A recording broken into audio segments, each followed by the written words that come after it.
Teacher ഡേയിലേക്ക് എല്ലാ പ്രിയപ്പെട്ട കൂട്ടുകാർക്കും സ്വാഗതം. 10ാം ക്ലാസ്സിലെ കേരള പാഠാവലി 1ാം ഭാഗത്തിലെ ലക്ഷ്മണ സാന്ത്വനം എന്ന പാഠഭാഗമാണ് ഇന്ന് നമ്മൾ പഠിക്കാൻ പോകുന്നത്.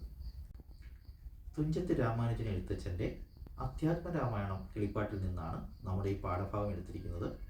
കൂട്ടുകാർക്കെല്ലാം അറിയാം, അദ്ദേഹം മലയാള ഭാഷയുടെ പിതാവെന്നാണ് അറിയപ്പെടുന്നത്. അപ്പോൾ അധ്യാത്മരാമായണത്തെ 6 കാണ്ഡങ്ങളായിട്ട് തിരിച്ചിരിക്കുന്നു. അതിൽ അയോധ്യാകാണ്ഡത്തിൽ നിന്നും എടുത്തിട്ടുള്ള ഒരു ഭാഗമാണ് നമുക്കിന്ന് പഠിക്കാൻ തന്നിരിക്കുന്നത്. ഇനി നമുക്ക് പാഠഭാഗത്തിലേക്ക് പോകാം. വത്സ സൗമിത്രേ കുമാര നീ കേൾക്കണം, മത്സരാദ്യം വെടിഞ്ഞെന്നുടെ വാക്കുകൾ, നിന്നുടെ തത്വമറിഞ്ഞിരിക്കുന്നതു മുന്നമേ ഞാനെടോ, നിന്നുള്ളിലെപ്പോഴും എന്നെക്കുറിച്ചുള്ള വാത്സല്യപൂരവും നിന്നോളമില്ല മറ്റാർക്കുമെന്നുള്ളതും, നിന്നാൽ അസാധ്യമായില്ലൊരു കർമ്മവും നിർണയം എങ്കിലും ഒന്നിതു കേൾക്ക നീ. തൻ്റെ ജ്യേഷ്ഠനായ ശ്രീരാമൻ്റെ പട്ടാഭിഷേകം മുടങ്ങിയതറിഞ്ഞ് കോപാകുലനായി നിൽക്കുന്ന ലക്ഷ്മണനെ ശ്രീരാമൻ ആശ്വസിപ്പിക്കുകയാണ്. ഇവിടെ മനഃശാസ്ത്രപരമായ ഒരു സമീപനമാണ് ശ്രീരാമൻ സ്വീകരിക്കുന്നത്. നമ്മൾ പറയത്തില്ലേ, ഒരു സൈക്കോളജിക്കൽ അപ്രോച്ച് എന്നൊക്കെ. അപ്പോൾ ശ്രീരാമനോട് വളരെയധികം സ്നേഹവും ഭക്തിയും ഒക്കെ ഉള്ള അനുജനാണ് ലക്ഷ്മണൻ. അപ്പോൾ അത്രത്തോളം കോപം അദ്ദേഹത്തിന് ഉണ്ടായി. തൻ്റെ ജ്യേഷ്ഠനായ ശ്രീരാമൻ്റെ പട്ടാഭിഷേകം മുടങ്ങുകയും അദ്ദേഹം വനവാസത്തിന് പോകണമെന്ന് പറയുകയും ചെയ്തുകൊണ്ട് അത്രയും കോപാകുലനായിട്ടാണ് ലക്ഷ്മണൻ നിൽക്കുന്നത്. അപ്പോൾ അദ്ദേഹത്തെ എന്ത് ചെയ്യുന്നു, ശ്രീരാമൻ ഒന്ന് ആശ്വസിപ്പിക്കുന്നു. അദ്ദേഹത്തിൻ്റെ കഴിവുകളെയൊക്കെ ഒന്ന് പ്രകീർത്തിച്ചുകൊണ്ട് ആദ്യം അദ്ദേഹത്തെ ഒന്ന് ആശ്വസിപ്പിക്കുകയാണ്. എന്താണ് പറയുന്നത്? വത്സ സൗമിത്രേ കുമാര നീ കേൾക്കണം, അല്ലയോ ലക്ഷ്മണ കുമാര നീ ഇത് കേൾക്കണം. മത്സരാദ്യം വെടിഞ്ഞെന്നുടെ വാക്കുകൾ. മത്സരാദ്യം എന്ന് വെച്ചാൽ ക്രോധം, ഇതൊക്കെ എന്താണ്, നമ്മുടെ മനസ്സിനെ വളരെയധികം നമ്മൾ കോപിഷ്ഠരായിരിക്കുകയാണ് അല്ലേ. അപ്പോൾ നമ്മൾ എന്താണ് ചെയ്യുന്നതെന്ന് നമുക്ക് തന്നെ അറിയാൻ പാടില്ലാത്ത ചില സന്ദർഭങ്ങളുണ്ട് നമ്മുടെ ജീവിതത്തിൽ. അപ്പോൾ ഈ ക്രോധമൊക്കെ വെടിഞ്ഞ് എന്ത് ചെയ്യുക? ഞാൻ പറയുന്നത് നീ കേൾക്കുക. നിന്നുടെ തത്വമറിഞ്ഞിരിക്കുന്നതു മുന്നമേ ഞാനെടോ, നിന്നുള്ളിലെപ്പോഴും എന്നെക്കുറിച്ചുള്ള വാത്സല്യപൂരവും. അപ്പോൾ നിൻ്റെ തത്വം ഞാൻ അറിഞ്ഞിരിക്കുന്നു, നിൻ്റെ മനസ്സിൽ എന്താണെന്ന് എനിക്ക് നന്നായിട്ട് അറിയാം. ഇപ്പോൾ നിൻ്റെ മനസ്സ് എപ്രകാരമാണെന്ന് എനിക്ക് നന്നായിട്ട് അറിയാം. അതുകൊണ്ട് എന്താണ്, നിൻ്റെ ഉള്ളിൽ എപ്പോഴും എന്നെക്കുറിച്ചുള്ള വാത്സല്യപൂരം, എന്നോട് നിൻ്റെ ഉള്ളിൽ ഒരു വലിയ എന്തുണ്ട്, സ്നേഹമുണ്ട്, അതെനിക്കറിയാം. മറ്റാരെക്കാളും നീ എന്നെ സ്നേഹിക്കുന്നുണ്ടെന്ന് എനിക്ക് നന്നായിട്ട് അറിയാം. പിന്നെയോ, നിന്നാൽ അസാധ്യമായില്ലൊരു കർമ്മവും, നിന്നെക്കൊണ്ട് ചെയ്യാൻ കഴിയാത്തതായിട്ട് ഒരു കർമ്മവുമില്ല, ഒരു പ്രവൃത്തിയുമില്ല എന്നും ഞാൻ അറിയുന്നു. എങ്കിലും നിർണയം എങ്കിലും ഒന്നിത് കേൾക്ക നീ.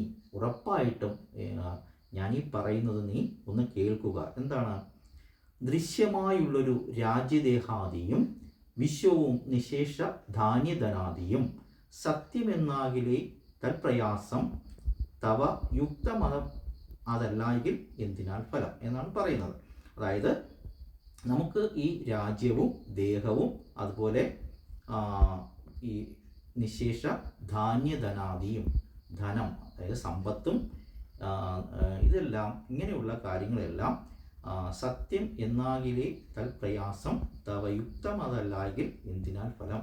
നമുക്ക് യുക്തമായിട്ടുള്ളത് മാത്രമാണ് നമുക്ക് കിട്ടേണ്ടത് അല്ലേ, അല്ലെങ്കിൽ അതുകൊണ്ട് യാതൊരു ഫലവുമില്ല. ദൃശ്യമായുള്ളൊരു രാജ്യദേഹാദിയും വിശ്വവും നിശേഷ ധാന്യധനാദിയും സത്യമെന്നാകിലേ തൽപ്രയാസം തവ യുക്തം അതല്ലെങ്കിൽ എന്തതിനാൽ ഫലം. അപ്പോൾ നമ്മൾ ഈ കാണുന്ന രാജ്യം, ഈ ദേഹം, ധനം, ഇതൊക്കെ എന്താണ്? സത്യം എന്നാകിലേ തൽപ്രയാസം. അതായത് ഇതൊക്കെ നമുക്ക് യുക്തമായി കിട്ടണം അല്ലേ, അല്ല എങ്കിൽ അതുകൊണ്ട് ഒരു ഫലവും ഇല്ല എന്നാണ് പറയുന്നത്. അടുത്തത് നോക്കൂ.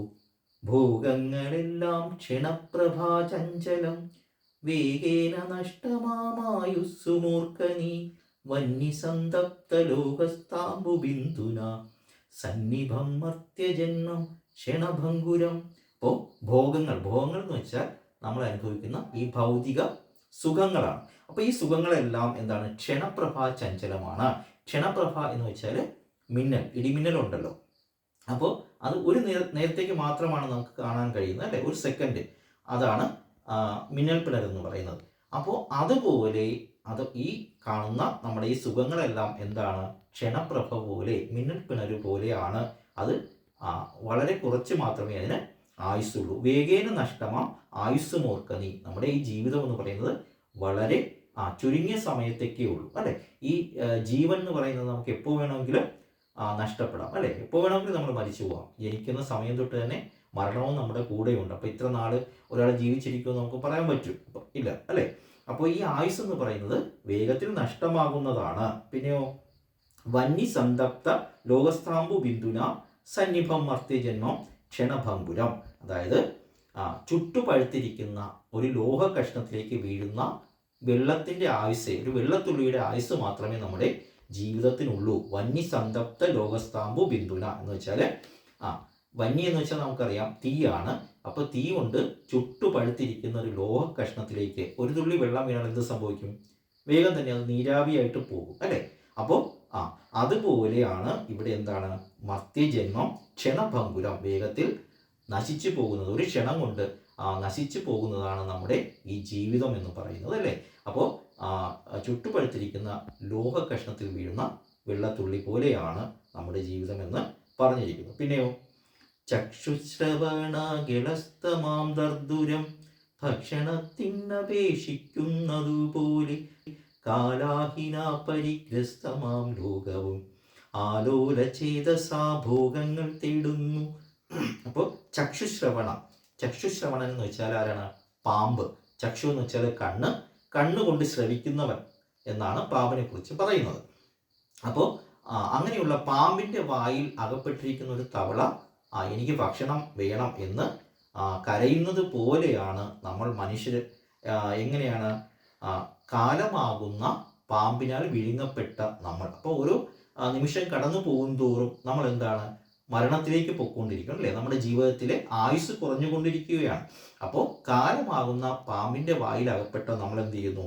ഭോഗങ്ങൾ തേടുന്നു, സുഖങ്ങൾ ഇങ്ങനെ തേടിക്കൊണ്ടേയിരിക്കുന്നു. എനിക്ക് ഈ സുഖം പോരാ, ഇനിയും എനിക്ക് സുഖങ്ങൾ വേണം എന്ന് നമ്മൾ ഇങ്ങനെ തേടിക്കൊണ്ടേയിരിക്കുകയാണ്, അല്ലേ? പിന്നെയോ മിത്രാർത്ഥ കളത്രാദി സംഗമം എത്രയും അല്പകാല സ്ഥിതമൂർക്കനീ പാന്തപ്പെരുവഴി അമ്പലം തന്നിലെ താന്തരായി കൂടി വിയോഗം വരും പോലെ നദ്യാമൊഴുകുന്ന കാഷ്ടങ്ങൾ പോലെയും എത്രയും ചഞ്ചലം ആലയ സംഗമം. ഇനിയോ മിത്രാർത്ഥ കളത്രാദി സംഗമം, അതായത് പുത്രന്മാരും അതുപോലെ മിത്രങ്ങൾ, അല്ലേ?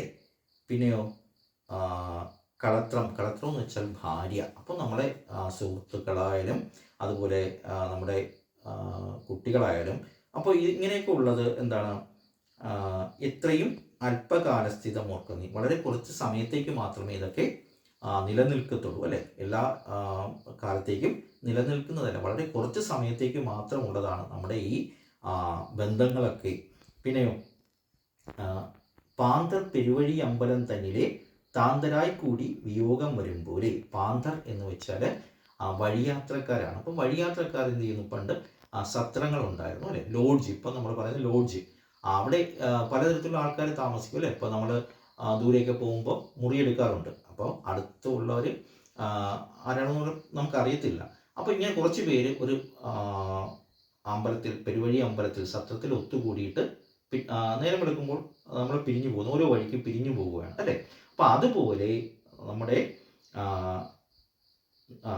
നദ്യാമൊഴുകുന്ന കാഷ്ടങ്ങൾ പോലെയും, അതായത് നദിയിൽ കൂടി ഒഴുകി വരുന്ന കാഷ്ടങ്ങൾ എന്ന് വെച്ചാൽ വിറക് കഷ്ണങ്ങൾ. ഇപ്പോൾ നദിയിൽ കൂടി ഒരുപാട് വിറക് കഷ്ണങ്ങൾ ഇങ്ങനെ ഒഴുകി വരാറുണ്ട്, അല്ലേ? അപ്പോൾ അതൊക്കെ ഇങ്ങനെ കുറച്ച് ദൂരം ഒരുമിച്ച് ഒഴുകി വന്ന ശേഷം അതെല്ലാം പല വഴിക്കായിട്ട് പിരിഞ്ഞു പോകും. അപ്പോൾ നമ്മുടെ ഈ ജീവിതവും അതുപോലെയാണ്. കുറച്ച് നാളൊക്കെ നമ്മൾ ഒന്നിച്ച് താമസിക്കുന്നു, അത് കഴിഞ്ഞിട്ട് ഓരോരുത്തരും ഓരോ വഴിക്ക് പോകുന്നു, എന്ന് വെച്ചാൽ മരിച്ചു പോകുന്നു അല്ലേ. അപ്പോൾ അത്രയും എന്താണ് അർത്ഥശൂന്യമാണ് നമ്മുടെയൊക്കെ ഈ ജീവിതം എന്നാണ് പറയുന്നത്. അപ്പോൾ നമ്മുടെ ഇന്നത്തെ ക്ലാസ് ഇവിടെ അവസാനിക്കുകയാണ്. അപ്പോൾ ഇതിൻ്റെ അടുത്ത ഭാഗവുമായിട്ട് നമ്മൾ ഉടനെ വരുന്നതാണ്. അതുകൊണ്ട് എല്ലാവരും ഈ ചാനൽ ഒന്ന് സബ്സ്ക്രൈബ് ചെയ്യുക. അപ്പോൾ വീണ്ടും കാണുന്നവരെ കൂട്ടുകാർക്കെല്ലാം ബൈ.